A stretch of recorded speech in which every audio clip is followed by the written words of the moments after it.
नमस्कार दोस्तों, profit and loss से मैं दो स्पेशल टाइप्स के सवालों को लिया हुआ है जो कि आपको पढ़ने में थोड़ा सा अटपटे लगेंगे लेकिन होते काफ़ी आसान है। तो दोनों सवाल को आप मेरे साथ अटेम्प्ट कीजिए ताकि आपका जो कॉन्सेप्ट है और अच्छे से क्लियर हो। तो आते हैं सवाल नंबर पहले की ओर, ठीक है। तो सवाल नंबर पहला जो कि कहता है कि 1 रुपये में 12 टॉफ़ी बेचने पर एक व्यक्ति को 20% की हानि होती है। इस पर 20% का लाभ कमाने होती 1 रुपये में कितनी टॉफ़ी बेची जानी चाहिए, ठीक है। तो सबसे पहले मैं आपको 20% हानि और 20% लाभ का मतलब समझा देता हूँ कि एक्चुअल में 20% हानि का मतलब होता क्या है, ठीक है। तो 20% हानि का मतलब क्या होता है, यहाँ पे अगर ये चीज़ परसेंटेज में दी हुई है, ठीक है, तो 20% को अपन सबसे पहले इसका परसेंटेज हटाएंगे तो 20/100 लिखेंगे।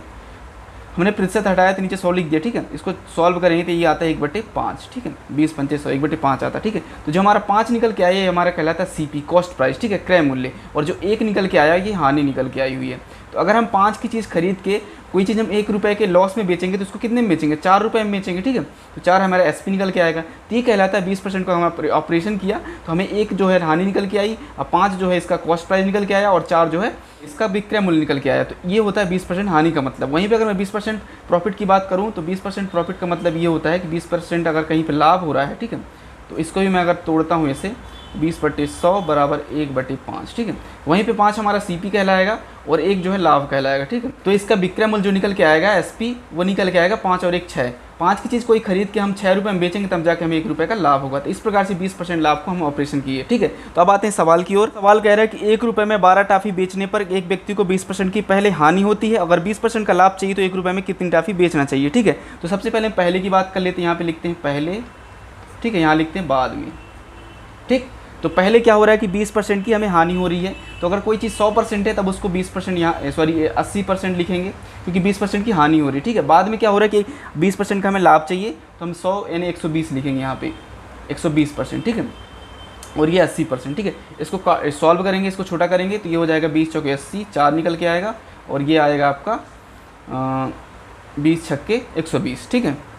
और इसको भी छोटा करेंगे तो ये आएगा 2 निकल के आएगा और ये आएगा 3 निकल के आएगा, ठीक है। इसका रेशो बन गया 2 और 3 का, ठीक है। तो ये जो रेशो निकल के आया ये हमारा मूल्य का रेशो है, ठीक है, मूल्य का रेशो है। और जो मूल्य बराबर क्या होता है आपका एक फार्मूला होता है, मूल्य बराबर होता है 1/वस्तु, ठीक है। तो अगर इनको उल्टा कर देते हैं, यहाँ 3 यहाँ लिख देते हैं और रेशो लगाते हैं और यहाँ 2 लिखते हैं तो ये हमारा निकल के आता है हमारा वस्तु। तो वस्तु यहाँ पे क्या है कि 1 रुपये में 12 टॉफ़ी, ठीक है, यानी कि 3 में 12, तो 3 बराबर 12 दिया हुआ है, ठीक। तो 1 बराबर हो जाएगा हमारा 4 और उसी 4 का मल्टीप्लाई करेंगे 2 से तो ये निकल के आएगा 8, यानी कि 1 रुपये में 8 टॉफ़ी अगर बेचते हैं तब जाके हमें ये 20% का लाभ होगा। तो इस प्रकार से हम इस सवाल को सॉल्व करेंगे। आते हैं दूसरे सवाल में। दूसरा सवाल अगर आप देखेंगे तो आपका कॉन्सेप्ट और अच्छे से क्लियर हो जाएगा। 1 रुपये में 20 की दर से बटन बेचने पर एक दुकानदार को 4% की हानि होती है और इस पर 20% का लाभ कमाने हेतु 1 रुपये में कितने बटन बेचा जाना चाहिए, ठीक है। 1 रुपये में 20 की दर से बटन बेचने पर एक दुकानदार को 4% की हानि होती है। यहाँ पे पहले की बात करेंगे, यहाँ पे बाद की बात करेंगे, ठीक। तो पहले क्या होता है 4% की हानि हो रही थी यानी कि 96% यहाँ पे लिखेंगे, ठीक है। 100 में से 4 गए 96%। और बाद में क्या हो रहा है 20% का लाभ कमाना है तो यहाँ पे हम लिखेंगे 120, ठीक है, %। इसको कट कर देंगे तो ये हमारा तो ये आएगा 12×8 = 96 और ये आएगा 12×10 = 120, ठीक है। इसको फिर से छोटा करेंगे तो ये आ जाएगा हमारा 2 चौके 8, यहाँ पे आएगा हमारा 4 और यहाँ पे आ जाएगा हमारा 5, 2 पंचे 10, ठीक है। तो इनका जो रेशो निकल के आ रहा है 4:5 का निकल के आ रहा है, ठीक है। तो यहाँ पे मैंने जैसे कि बताया था कि हमारा जो रेशो है ये मूल्य का रेशो है और वस्तु का रेशो बनाने के लिए मैंने क्या बताया था आपको, इन दोनों को उल्टा लिख देना, ठीक है, क्योंकि जो मूल्य होता है वस्तु के अपोजिट होता है, ठीक। तो हम यहाँ पे लिखेंगे 5 रेशो लिख देंगे यहाँ पे 4, ठीक है।